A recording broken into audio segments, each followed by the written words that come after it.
की बात राम को, आपने कहा छीनने की बात माता की, राम को बांधने की बात, बांधने की बात, बांधने की बात। राम को बातें चर्चा तुमने सुनी कि नहीं सुनी? तो क्या करना चाहिए पुत्र को? किया नहीं किया। भूप बचन सुनी इतउत तकई और लखन राम डर बोली ना, बोलती बंद थी, ये किया है। खुद कहीं तक बनता है और जब बोलती तुम्हारी बंद हो गई, तेई अवसर मानी, तेई अवसर मानी। पढ़े लिखे लोग बैठे हैं, तेई अवसर मानी। आपसे ज्यादा कौन जानता है? हम तो जान रहे थे। नहीं, तुम तो नहीं जानते हो, लेकिन जान लोग बैठे थे। तेई अवसर माने उसी समय, किस समय? जिस समय बोलती बंद थी। तेई अवसर सुन सुधर भंगा और आयो भकुल कमल पतंगा, उसी समय आगमन हो गया। और जैसे मेरा आगमन हुआ, ये व्यक्ति का व्यक्तित्व होता है। तो जो तुम्हें बांधने की योजना बना रहे थे, तुम्हारी माता को बांधने की योजना बना रहे थे, उन्होंने देखा तो देख महीप सकल सकुचाने, बात झपट जंगल लुकाने, ऐसे राजागण संत हो गए जैसे जंगल में राज पक्षी को देख करके छोटे छोटे बटेर पक्षी छिपने का प्रयास करते हैं। ये व्यक्ति का व्यक्तित्व होता है। अब तुम राजकुमार हो, राजा हो, देखिए यहाँ तुम्हारी माता की रक्षा हो गई और इसीलिए मैंने कहा था कि ऐसे पुत्र को होते मर जाना चाहिए। एक तो तुम्हारी माता की रक्षा हो गई, दूसरी जो विदेशी इस भारत की बेटी को छीनना चाहते थे, इस भारत की अस्मिता पर चोट पहुंचा रहे थे, उन राजाओं ने देखा तो इस देश की बेटी बच गई बाबा के आने से, मेरे आगमन से। तो एक अभियान हमने चला दिया है, बेटी बचाओ। अब तुम हो राजा के लड़के तो तुम तुरकुल खुलवाओ। तो एक अभियान हमने चला दिया है, बेटी बचाओ, और दूसरा ये चला दे, कौन सा? बेटी। तो हमें मालूम है आज तक कितनी बेटियों को बचाया है, हमें सब मालूम है। अब आइए, तेई अवसर पर बड़ा जोर दे रहे थे कि जिस समय राजा लोग कह रहे थे लेव छुड़ाए सिंह का को धरि बांधो न बालक दो, इसमें दो बातें हैं। मैंने माता किसको माना है? तर्क जहां जुड़ रहा वहां पर है। मैंने कहा था मैं अपने राम में माता का दर्शन करता हूं। और यहाँ पर सबसे पहले छिड़ाने की बात किसकी है? लेव छुड़ाए सिंह का को। वो जो दुष्ट राजा थे, जो अभागे थे, वो कह रहे थे एक दूसरे से, स्वयं में सामर्थ्य नहीं थी। जैसे आप इनसे कहें भाई इनको छुड़ा लें, आपने सामर्थ्य नहीं, इनके ऊपर डाल रहे हैं। वैसे ही वो अभागे लोग थे, वो पहिन सनाह अभागे बड़े दुर्भाग्यशाली थे। अब क्या कह रहे हैं? गाल बजाना आपसे ज्यादा कौन जानता हो? गाल बजाना छोटी बातें करना, छोटी बातें करना है, आगे बोलना, ठीक है ना? इतना ईमानदार बाबा। क्षण सुनो, चलो ईमानदारी अभी और आगे पूछेंगे। जो बढ़ा चढ़ा के छोटी बातें करे, मतलब उसकी बातों में कोई सार नहीं है, बिना बेकार की बातें करना, ऐसा आप समझ लीजिए। तो जो कह रहे तो उसका कोई महत्व क्या? और जो सारहीन बातें करे उस बातों पर ध्यान देना चाहिए क्या? इन्होंने ही कहा बेकार की बातें, खोटी बातें। तो सारहीन बातों पर कभी भी ध्यान नहीं देना चाहिए। हमने ध्यान नहीं दिया कि वो बेकार की बातें कर रहे थे। लेकिन जो साधु पुरुष थे, बड़े बड़े भद्र पुरुष, जो साधु राजा थे, उन्होंने धिक्कारा। क्या रे दुष्टों, अरे राजाओ, तुम जिनको बांधने की बात करते हो, जिनको छीनने की बात करते हो, उस समय तुम्हारा बल, उस समय तुम्हारा पराक्रम, उस समय तुम्हारा पौरुष, उस समय तुम्हारी वीरता कहाँ गई थी? जब धनुष को उठाने के लिए चले और धनुष नहीं उठा पाए तो क्या कर रहे? साधु भूप बोले सुनिबानी, राज समाजे लाज लगानी। आज तो तुम्हारी राज समाज में लज्जा भी लगा रही है। क्यों? आगे क्या कहा? बल, प्रताप, वीरता, बड़ाई तुम्हारी है नाम, बिना कई संग सिधाए तुम नक्कटा हुई गए और नक्कटा के गुणगान गा रहे हैं। वो कुछ कर पाएंगे क्या? उन्होंने जानते हो संकेत दिया, देखो रामई नैन भरे। जिनको तुम बांधने की बात करते हो उनको केवल नेत्र भर के देख लो। अब आपको से हम कह रहे नेत्र भर के देख लो, कल्याण होती। एक बार देखा है उन्होंने, रामई चितई रहे तो थक लोचन, दोबारा तो देख के देखो, परिणाम समझ में आ जाएगा क्या होगा। यही उनको भी संकेत किया गया। भद्र राजाओं ने क्या कहा? देखो रामई नयन भरी तज ईर्ष्या, जो ईर्ष्या द्वेष की भावना है इसका त्याग करो। कर ईर्ष्या मत मोह। और हमारा प्रभाव बता दिया उन्होंने, राजाओं ने, ये सब लोग बैठे हैं, बता दिया क्या? लखन रोष पावक प्रबल जान सलब जनी हो, तुम लक्ष्मण की क्रोधाग्नि में पतंगे के समान जल जाओगे। ये प्रभाव मेरा बता दिया। जब हमारा प्रभाव ये सब बता रहे हैं भद्र पुरुष, अच्छा तो बताइए, जब भद्र पुरुष किसी दुष्ट को डांट दे, अच्छी समाज, और कुछ दुष्ट लोग दुष्टता करें और अच्छे लोग डांट दें, तो क्या बच्चों को बोलना चाहिए? नहीं बोलना चाहिए। इन लोगों ने डांट दिया, हमें बोलने की आवश्यकता नहीं पड़ी, लेकिन फिर भी जब बार बार वो आवाज कहीं इधर से जाता गाल पर बार बार वो आवाज सुनाई दी, तो हम बोले नहीं, केवल एक क्रिया की। क्योंकि अच्छे लोगों के बीच में, बड़ों के बीच में छोटे न बोले तो क्रिया कर दे। और मैंने एक क्रिया दी, कहते हैं कि जब वो करे तो भूख वचन सुन कहीं और लखन राम डर बोल न सकहीं, और कहे इतने में हमारा आगमन, झूठ बोलते हो, इतने में आपका आगमन नहीं हुआ। जब मैंने उन राजाओं की बातें सुनी कि इतुत कहीं का मतलब क्या है, कि आवाज कहां से आ रही है, ये आवाज कहां से आ रही है, ये आवाज कहां से आ रही है, ये आवाज कहां से आ रही है, मैंने उन दुष्ट राजाओं को चिन्हित कर लिया। इसीलिए इतुत कहीं चिन्हित कर रहा था, कहां बैठे हैं, इनको हम देखेंगे। और एक एक क्रिया मैंने की। क्या? अरुण नयन, डर लगा ना, अभी केवल हम बता रहे हैं। अरुण नयन भ्रकुटी कुटिल चितवट नपन सकोप मनो मत गदगन निरग सिंह किशोर चोप। ये मैंने किया कि नहीं किया? उसके बाद भी नहीं आया, उसके बाद भी नहीं आया। जो कह रहे थे तैयार मारे, आप तो मौका ढूंढ रहे थे, कब पहुंचे? जब मैंने उनको डरा दिया, डराया, मनो मत गदगन निरग, जैसे मतवाले हाथियों का झुंड सिंह के बच्चे को देख करके डर जाए, ऐसे ही इस सिंह के बच्चे को देख करके वो सारे राजा जब डर गए, फिर भी ये नहीं आए। फिर क्या हुआ? खरभर, हमारे ऐसा करने से उनमें खलबली मच गई। विकल्प नारी सब मिल गई महिपनकारी, तब हेते ही अवसर संशोधन। ये मौका देख रहे थे कि लक्ष्मण कुछ डरा दे इनको, ये दुबक जाए, इनमें खलबली मच जाए, तब हम पहुंचे। तो अपने मुमिया मुट्ठी बन रहे हो गए, खलबली मच गई, उनके प्राणों पर आ गई। जिसे कहते हैं ग्राम गिराम में पेटा का मतलब सुनते हैं, पेट खलबला, और पेट खलबला जाता है तो कहाँ भगता? तो उनका पेटा कांप गया कि लक्ष्मण ये तो आप है, बिल्कुल ये है मनोमत गजगन सिंह किशोर चोप। इसलिए दुनिया की बातें न करो व्यास जी, अहो मुनीस महाभटमानी, दो ही शब्द देना। राजकुमार लक्ष्मण वो भयभीत हो गए राजा को। मजा आया कि नहीं? व्यास जी आनंद आया कि नहीं? आनंद तो आ गया थे पहले से। अब ये समझ लो, इनको मजा शब्द में आनंद जाता है। आइएगा, अब इन्होंने कहा कि देखिए हमने डरवाने का प्रयास किया। पहले तो उत्तर नहीं किया कि साध भूप बोले सुरबानी, और हमारी बात थी कि अगर किसी पुत्र की माता का समाज में अपमान हो रहा हो तो पुत्र का दायित्व बनता है। तो बताया कि बोले साध लोग यहाँ बोल रहे थे, नहीं बोले ये पुत्र का दायित्व है। तुम किसी से कह के देखो, इनकी माता कोई छीन लेना, छाती पकड़ के तुम्हारी जीवा खींच ले, किसी से कहकर देख लेगा। और यहाँ चर्चा हो रही थी, अब तुम बता रहे हो साधुओं ने उत्तर कर दिया ये पुत्र का दायित्व नहीं होता है।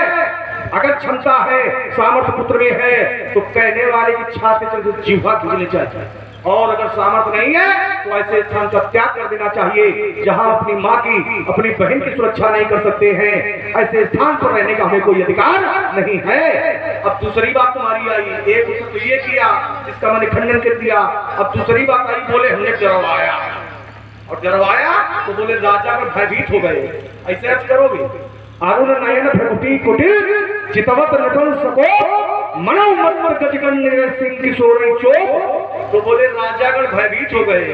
अर्थ करो जरा, जिस समय तुमने डरवाने का प्रयास किया तो ये राजागणों ने चर्चा की आपस में कि पहले तो कह रहे थे, पहले तो मात्र गाल बजा रहे थे, अब गाल नहीं बजाना, अब करना है। जब इस नगर की नारियों ने इस चर्चा को सुना तो खरभर देख विकलपुर नारी, व्याकुलता इसीलिए नारियों में हो गई, इस नगर की नारियां इसीलिए व्याकुल हो गई कि दुष्ट पहले तो ये कह रहे थे, अब ये करने के लिए उद्यत हैं, तो इसलिए खरभर देख विकलपुर नारी और सब मिल गई वहीं पर गारी। इन्होंने इसलिए अपशब्दों का प्रयोग किया है राजाओं के लिए, भयभीत नहीं हुए राजागण। थोड़ा उत्तर ले लें आप, क्यों कानट करते हो? हाँ? जब मैंने ये क्रिया की उसी के बाद तो है खरबर, उसके पहले जब आरो नयन प्रकृति कुटिल चितवत नपन सको मन मत गजगन निरत सिंह किशोर चौक, उसके बाद तो है खरबर। तो खरबर माने खलबली, हलचल। हाँ हलचल या खलबली एक ही बात। अब देखिए ये खलबली क्यों होती?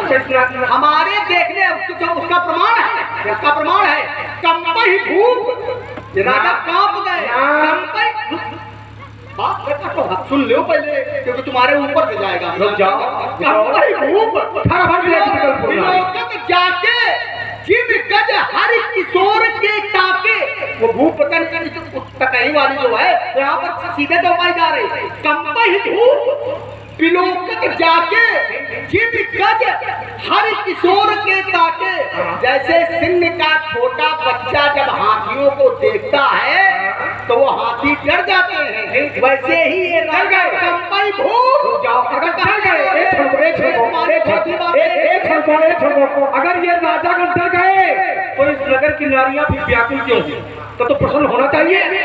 इस नगर की नारियां व्याकुल इसीलिए हुई है क्योंकि पहले कहा जा रहा था, अब करने के उद्यत है, नहीं तो प्रसन्न होती और अब शब्दों का प्रयोग इनके द्वारा न होता, क्योंकि तुम्हारे द्वारा किए हुई प्रतिक्रिया से राजागण भयभीत हो गए थे। इसलिए नारियां व्याकुल हुई कि नारियों के 8 अवगुणों चल आवाज बता रहा है, नारियों की निंदा, नारियों की निंदा कर रहा है, नारियों की निंदा, नारियों नारियों तो भयभीत होना ये नारियों का स्वभाव है, तो भयभीत होना चाहिए।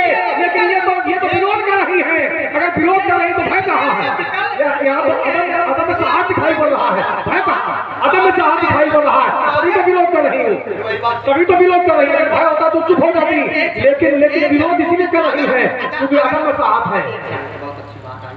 अगर अदम में साहस है तो विकल्प क्यों? तर्क को तर्क से जोड़े। अगर अदम में साहस है तो विकल्प क्यों? तो विकल्प के मूल में क्या है? मूल भाव ले लीजिए, विकल्पता का मूल भाव क्या है? डर है नहीं है, इसलिए समझा रहा हूँ। चक्कर में अरे चलो अपना काम करो, पढ़ा दिया तो पढ़ रहे हैं, बता रहे हो ऐसे महात्माओं को पढ़ा दिया, 5,000 10,000 मांग रहे हैं बेटे, हमारे पढ़ाने बेटे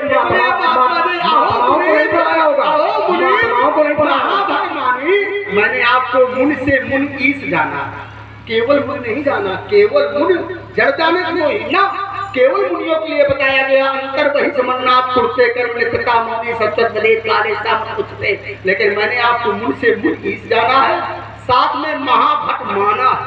ये ईमानदारी है हमारी। आप उनका कुछ मानते, मैं आपको मान रहा हूँ, महाभट मानी, महाभट कोट का योद्धा मान रहा हूँ। क्यों? क्योंकि योद्धा 4 प्रकार के, भट, सुभट, उद्भट, महाभट। भट वो होते हैं जो 100 वीरों को जीते, सुभट वो होते हैं जो 500 वीरों को जीते, उद्भट वो होते हैं जो 1000 वीरों को जीते, महाभट वो होते हैं जो 10,000 या उससे अधिक वीरों को जीते। और आपने कितने योद्धाओं को मारा है? एक अक्षौणी सेना का नहीं, 17 अक्षौणी सेना का मान मर्दन किया है।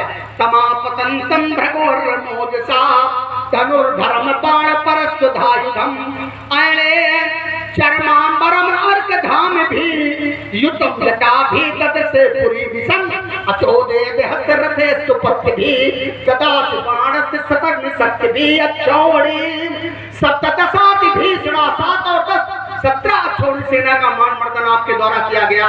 मैंने आपको महाभट का योद्धा मान लिया है, लेकिन आप अपने को न मानो। ये समाज के लिए भी उपदेश है।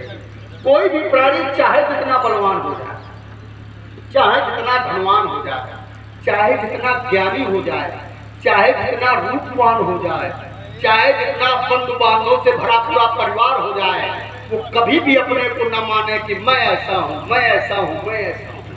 अहम ब्रह्मास्त्र विज्ञानांत कल्पकोट सत्कर्जितम मैं श्रेष्ठ हूँ ऐसा जान लेने पर कल्प कोटि सत अर्जितम, करोड़ों वर्ष के अर्जित सत नष्ट हो जाते हैं। कैसे?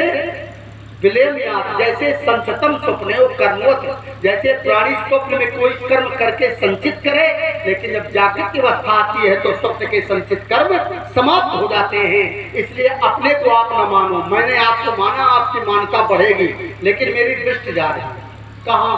वही देख कुठार सरासन बाना, मैं कछु कहा सहित अभिमाना।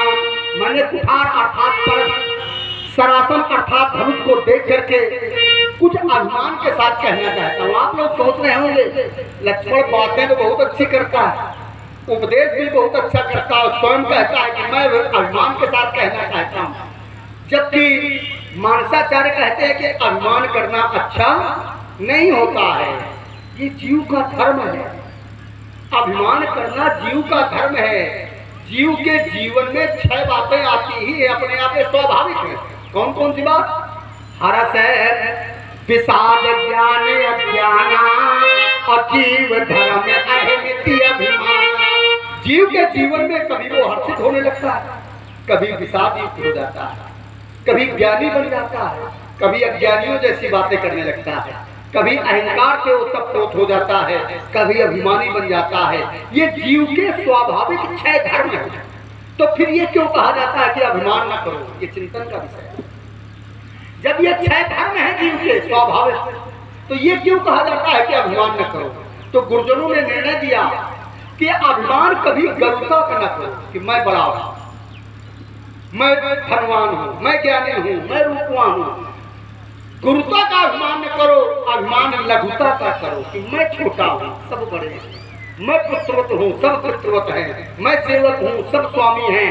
ऐसा अगर अभिमान करोगे तो अभिमान कल्याणकारी हो जाता है। कैसे? ये असे अभिमान जाहि जन भोरे, और मैं सेवक रघुबर पति मोरे। ऐसा अभिमान जीवन से कभी न जाए कि मैं सेवक हूं और मेरे स्वामी तो रघुपति हैं। इसलिए छोटेपन का, लघुता का अभिमान उत्थान की ओर ले जाता है। महात्मा जी, अब मेरी फिर दृष्टि जा रही है कहाँ? जनेऊ विलोकी। मैंने जनेऊ देखा तो क्या जाना? भगवसुत समुद्र। मैंने आपको भगवंशी ब्राह्मण समझ लिया है, और जब मैंने आपको समझ लिया है तो फिर अब समझ ही लिया है तो आगे कुछ कहेंगे नहीं। जो भी लोग अनुचित कहेंगे, जो कुछ भी देख करके अनुचित कहा हो, यदि तो क्षमा महामन।